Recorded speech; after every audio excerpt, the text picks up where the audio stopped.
Roughing It in the Bush by Susanna Moodie. Chapter 3. Our Journey up the Country. Fly this plague-stricken spot. The hot, foul air is rank with pestilence, the crowd marts, and public ways, once populous with life, are still and noisome as a churchyard vault. Aghast and shuddering, nature holds her breath, in abject fear, and feels at her strong heart the deadly pangs of death. Of Montreal I can say but little. The cholera was at its height, and the fear of infection, which increased the nearer we approached its shores, cast a gloom over the scene, and prevented us from exploring its infected streets. That the feelings of all on board very nearly resembled our own might be read in the anxious faces of both passengers and crew. Our captain, who had never before hinted that he entertained any apprehensions on the subject, now confided to us his conviction that he should never quit the city alive. "This cursed cholera, left it in Russia, found it on my return to Leith, meets me again in Canada. No escape the third time." If the captain's prediction proved true in his case, it was not so in ours. We left the cholera in England, we met it again in Scotland, and, under the providence of God, we escaped its fatal visitation in Canada. Yet the fear and the dread of it on that first day caused me to throw many an anxious glance on my husband and my child. I had been very ill during the 3 weeks that our vessel was becalmed upon the banks of Newfoundland, and to this circumstance I attribute my deliverance from the pestilence. I was weak and nervous when the vessel arrived at Quebec, but the voyage up the St. Lawrence, the fresh air and beautiful scenery, were rapidly restoring me to health. Montreal from the river wears a pleasing aspect, but it lacks the grandeur, the stern sublimity of Quebec.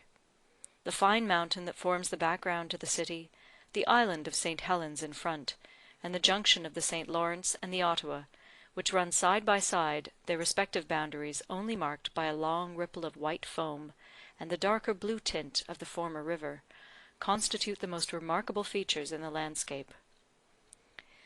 The town itself was, at that period, dirty and ill paved, and the opening of all the sewers, in order to purify the place and stop the ravages of the pestilence, rendered the public thoroughfares almost impassable, and loaded the air with intolerable effluvia, more likely to produce than stay the course of the plague, the violence of which had, in all probability, been increased by these long-neglected receptacles of uncleanliness.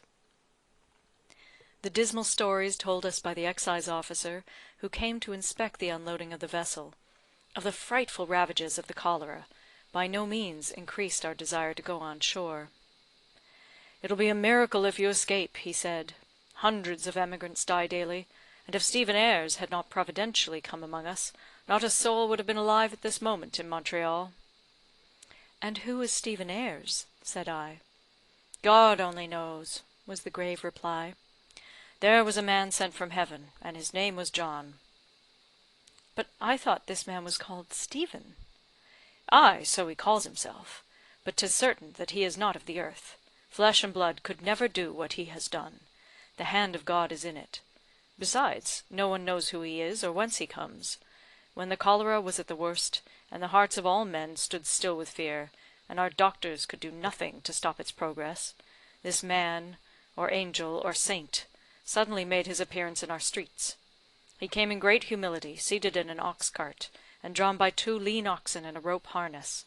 Only think of that! Such a man in an old ox cart, drawn by rope harness! The thing itself was a miracle. He made no parade about what he could do, but only fixed up a plain pasteboard notice, informing the public that he possessed an infallible remedy for the cholera, and would engage to cure all who sent for him." "And was he successful?" "Ha! Successful! It beats all belief, and his remedy so simple. For some days we all took him for a quack, and would have no faith in him at all, although he performed some wonderful cures upon poor folks who could not afford to send for the doctor. The Indian village was attacked by the disease, and he went out to them, and restored upward of 100 of the Indians to perfect health. They took the old lean oxen out of the cart, and drew him back to Montreal in triumph. This established him at once, and in a few days' time he made a fortune. The very doctors sent for him to cure them, and it is to be hoped that in a few days he will banish the cholera from the city." "Do you know his famous remedy?" "Do I not? Did he not cure me when I was at the last gasp? Why, he makes no secret of it. It is all drawn from the maple tree.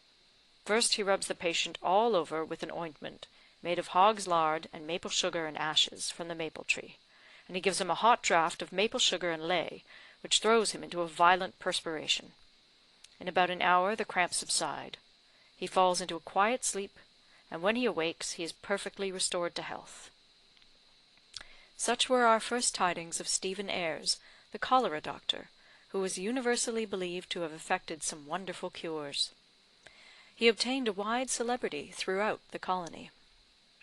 A friend of mine, in this town, has an original portrait of this notable empiric, this man sent from heaven. The face is rather handsome, but has a keen, designing expression, and is evidently that of an American from its complexion and features. The day of our arrival in the port of Montreal was spent in packing and preparing for our long journey up the country. At sunset I went upon deck to enjoy the refreshing breeze that swept from the river. The evening was delightful. The white tents of the soldiers on the island of St. Helens glittered in the beams of the sun, and the bugle call, wafted over the waters, sounded so cheery and inspiring that it banished all fears of the cholera, and, with fear, the heavy gloom that had clouded my mind since we left Quebec. I could once more hold sweet converse with nature and enjoy the soft loveliness of the rich and harmonious scene. A loud cry from one of the crew startled me. I turned to the river, and beheld a man struggling in the water a short distance from our vessel. He was a young sailor who had fallen from the bowsprit of a ship near us. There is something terribly exciting in beholding a fellow creature in imminent peril without having the power to help him. To witness his death struggles, to feel in your own person all the dreadful alternations of hope and fear, and finally to see him die, with scarcely an effort made for his preservation. This was our case. At the moment he fell into the water, a boat with 3 men was within a few yards of the spot, and actually sailed over the spot where he sank. Cries of "Shame!" from the crowd collected upon the bank of the river had no effect in rousing these people to attempt the rescue of a perishing fellow creature. The boat passed on. The drowning man again rose to the surface, the convulsive motion of his hands and feet visible above the water, but it was evident that the struggle would be his last. Is it possible that they will let a human being perish, and so near the shore, when an oar held out would save his life? Was the agonizing question at my heart, as I gazed, half maddened by excitement, on the fearful spectacle. The eyes of a multitude were fixed upon the same object, but not a hand stirred. Every one seemed to expect from his fellow an effort which he was incapable of attempting himself. At this moment, splash! A sailor plunged into the water from the deck of a neighbouring vessel, and dived after the drowning man. A deep "Thank God!" burst from my heart. I drew a freer breath as the brave fellow's head appeared above the water. He called to the man in the boat to throw him an oar, or the drowning man would be the death of them both. Slowly they put back the boat. The oar was handed, but it came too late. The sailor, whose name was Cook, had been obliged to shake off the hold of the dying man to save his own life. He dived again to the bottom, and succeeded in bringing to the shore the body of the unfortunate being he had vainly endeavoured to succour. Shortly after, he came on board our vessel, foaming with passion at the barbarous indifference manifested by the men in the boat.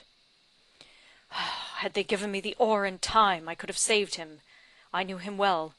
He was an excellent fellow and a good seaman. He has left a wife and 3 children in Liverpool. Poor Jane! How can I tell her that I could not save her husband? He wept bitterly, and it was impossible for any of us to witness his emotion without joining in his grief. From the mate I learned that this same young man had saved the lives of 3 women and a child when the boat was swamped at Grosse Isle, in attempting to land the passengers from the Horsley Hill. Such acts of heroism are common in the lower walks of life. Thus the purest gems are often encased in the rudest crust, and the finest feelings of the human heart are fostered in the chilling atmosphere of poverty. While this sad event occupied all our thoughts, and gave rise to many painful reflections, an exclamation of unqualified delight at once changed the current of our thoughts, and filled us with surprise and pleasure. Maggie Grant had fainted in the arms of her husband. Yes, there was Tam, her dear reckless Tam, after all her tears and lamentations, pressing his young wife to his heart, and calling her by 1,000 endearing pet names. He had met with some countrymen at Quebec, had taken too much whiskey on the joyful occasion, and lost his passage in the Anne, but had followed, a few hours later, in another steamboat, and he assured the now happy Maggie, as he kissed the infant Tam, whom she held up to his admiring gaze, that he never would be guilty of the like again. Perhaps he kept his word, but I much fear that the first temptation would make the lively laddie forget his promise. Our luggage having been removed to the custom house, including our bedding, the captain collected all the ship's flags for our accommodation, of which we formed a tolerably comfortable bed.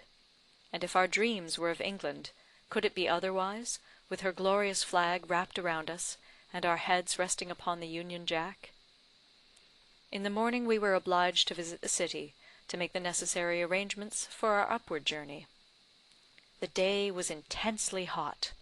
A bank of thunder clouds lowered heavily above the mountain, and the close, dusty streets were silent, and nearly deserted. Here and there might be seen a group of anxious-looking, careworn, sickly emigrants, seated against a wall among their packages, and sadly ruminating upon their future prospects. The sudden toll of the death-bell, the exposure of ready-made coffins in the undertakers' windows, and the oft-recurring notice placarded on the walls of funerals furnished at such and such a place, at cheapest rate and shortest notice, painfully reminded us, at every turning of the street, that death was everywhere, perhaps lurking in our very path. We felt no desire to examine the beauties of the place.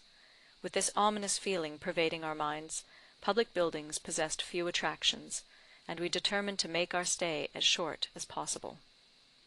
Compared with the infected city, our ship appeared an ark of safety, and we returned to it with joy and confidence, too soon to be destroyed.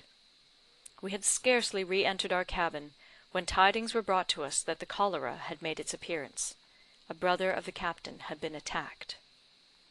It was advisable that we should leave the vessel immediately, before the intelligence could reach the health officers. A few minutes sufficed to make the necessary preparations, and in less than half an hour we found ourselves occupying comfortable apartments in Goodenough's hotel, and our passage taken in the stage for the following morning. The transition was like a dream.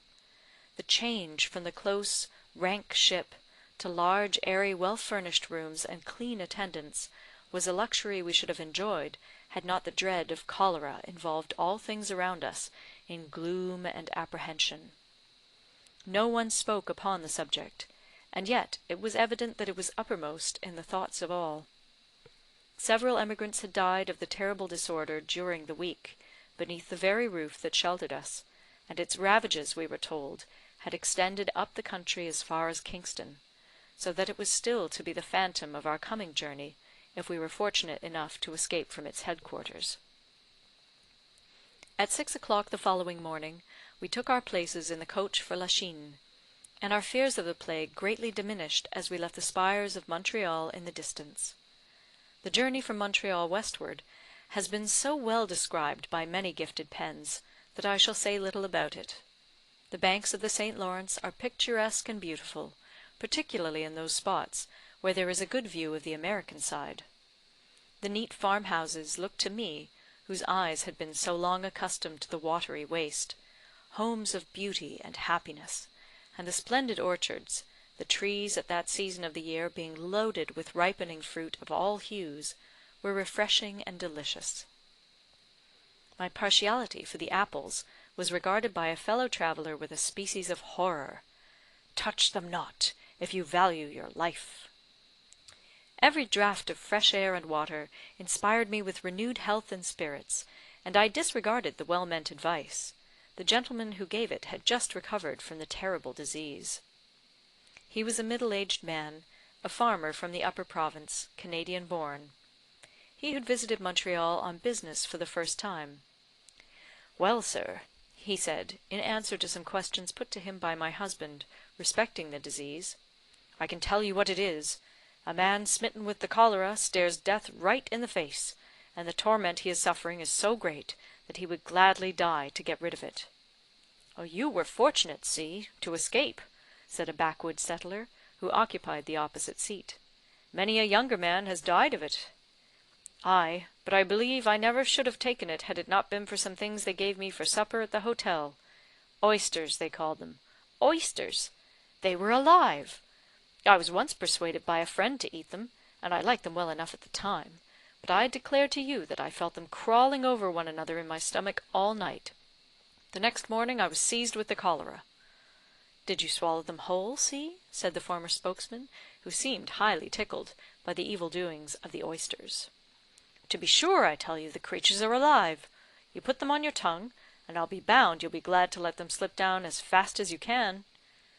"No wonder you had the cholera," said the backwoodsman. "You deserved it for your barbarity. If I had a good plate of oysters here, I'd teach you the way to eat them." Our journey during the first day was performed partly by coach, partly by steam. It was 9 o'clock in the evening when we landed at Cornwall, and took coach for Prescott. The country through which we passed appeared beautiful in the clear light of the moon, but the air was cold and slightly sharpened by frost. This seems strange to me in the early part of September, but it is very common in Canada. 9 passengers were closely packed into our narrow vehicle, but the sides being of canvas, and the open space allowed for windows unglazed, I shivered with cold, which amounted to a state of suffering when the day broke, and we approached the little village of Matilda. It was unanimously voted by all hands that we should stop and breakfast at a small inn by the roadside, and warm ourselves before proceeding to Prescott. The people in the tavern were not stirring, and it was some time before an old white-headed man unclosed the door, and showed us into a room, redolent with fumes of tobacco, and darkened by paper blinds. I asked him if he would allow me to take my infant into a room with a fire. "I guess it was a pretty considerable cold night for the like of her," said he. "Come, I'll show you to the kitchen. There's always a fire there." I cheerfully followed, accompanied by our servant.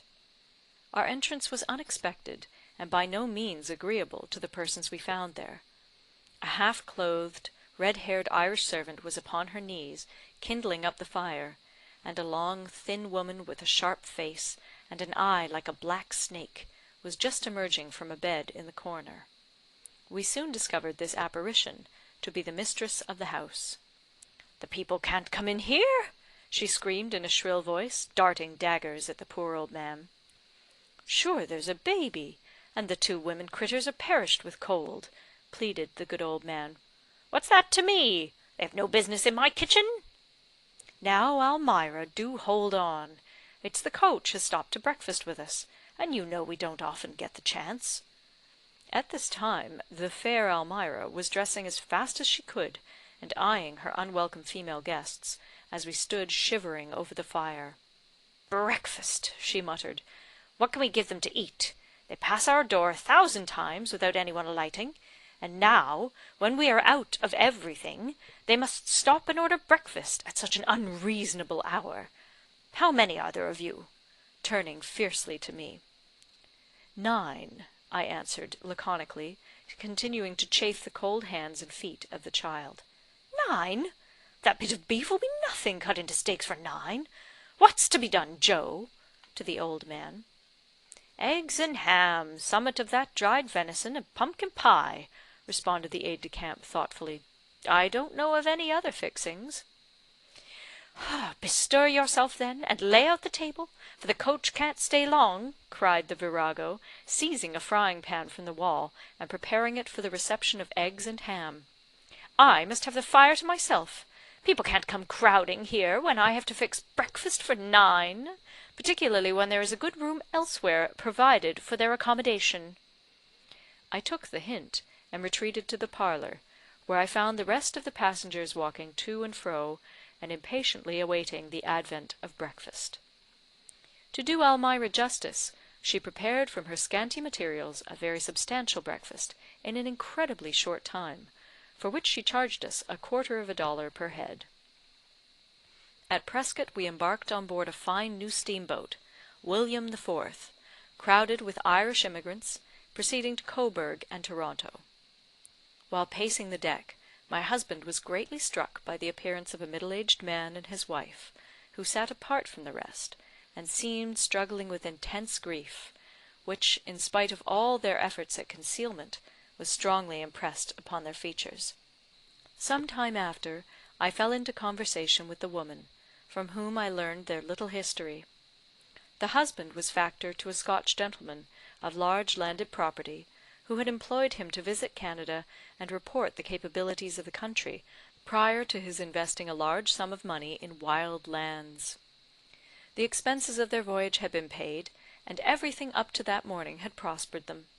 They had been blessed with a speedy passage, and were greatly pleased with the country and the people. But of what avail was all this? Their only son, a fine lad of 14, had died that day of the cholera, and all their hopes for the future were buried in his grave. For his sake they had sought a home in this far land, and here, at the very onset of their new career, the fell disease had taken him from them for ever. Here, where, in such a crowd, the poor heart-broken mother could not even indulge her natural grief. "Ah, for a place where I might greet," she said. "It would relieve the burning weight at my heart. But with sae many strange eyes glowering upon me, I take shame to mysel' to greet." "Ah, Jeanie, my poor woman," said the husband, grasping her hand, "ye maun bear up. 'Tis God's will, and sinful creatures like us mauna repine. But oh, madam," turning to me, "we have sair hearts the day." Poor bereaved creatures! How deeply I commiserated their grief! How I respected the poor father, in the stern efforts he made to conceal from indifferent spectators the anguish that weighed upon his mind! Tears are the best balm that can be applied to the anguish of the heart. Religion teaches man to bear his sorrows with becoming fortitude, but tears contribute largely both to soften and to heal the wounds from whence they flow. At Brockville we took in a party of ladies, which somewhat relieved the monotony of the cabin, and I was amused by listening to their lively prattle, and the little gossip with which they strove to while away the tedium of the voyage. The day was too stormy to go upon deck. Thunder and lightning, accompanied with torrents of rain. Amid the confusion of the elements, I tried to get a peep at the Lake of the Thousand Isles, but the driving storm blended all objects into one, and I returned wet and disappointed to my berth. We passed Kingston at midnight, and lost all our lady passengers but 2. The gale continued until daybreak, and noise and confusion prevailed all night, which were greatly increased by the uproarious conduct of a wild Irish emigrant, who thought fit to make his bed upon the mat before the cabin door. He sang, he shouted, and harangued his countrymen on the political state of the Emerald Isle, in a style which was loud, if not eloquent. Sleep was impossible, whilst his stentorian lungs continued to pour forth torrents of unmeaning sound. Our Dutch stewardess was highly enraged. His conduct, she said, was perfectly ondacent. She opened the door, and bestowing upon him several kicks, bade him get away out of that, or she would complain to the captain. In answer to this remonstrance, he caught her by the foot, and pulled her down. Then, waving the tattered remains of his straw hat in the air, he shouted with an air of triumph, "Get out wid you, you old witch! Sure the ladies, the purty darlints, never sent you wid that ugly message to Pat, who loves them so entirely that he minds to keep watch over them through the blessed night." Then, making us a ludicrous bow, he continued, Ladies, I'm at your sarvice. I only wish I could get a dispensation from the Pope, and I'd marry yez all." The stewardess bolted the door, and the mad fellow kept up such a racket that we all wished him at the bottom of the Ontario. The following day was wet and gloomy. The storm had protracted the length of our voyage for several hours, and it was midnight when we landed at Coburg. There's rest, written at midnight on the river St. Lawrence. There's rest when eve with dewy fingers draws the curtains of repose round the west, where light still lingers, and the day's last glory glows. There's rest in heaven's unclouded blue, when twinkling stars steal one by one, so softly on the gazer's view, as if they sought his glance to shun. There's rest when o'er the silent meads the deepening shades of night advance, and sighing through their fringe of reeds, the mighty stream's clear waters glance. There's rest when all above is bright, and gently o'er these summer isles the full moon pours her mellow light, and heaven on earth serenely smiles. There's rest when angry storms are o'er, and fear no longer vigil keeps, when winds are heard to rave no more, and ocean's troubled spirit sleeps. There's rest when to the pebbly strand the lapsing billows slowly glide, and pillowed on the golden sand breathes soft and low the slumbering tide. There's rest, deep rest at this still hour, a holy calm, a pause profound, whose soothing spell and dreamy power lulls into slumber all around.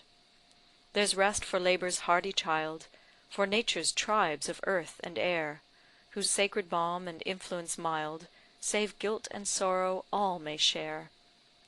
There's rest beneath the quiet sod, when life and all its sorrows cease, and in the bosom of his God the Christian finds eternal peace. That peace the world cannot bestow, the rest a Saviour's death pangs bought, to bid the weary pilgrim know a rest surpassing human thought. End of chapter 3.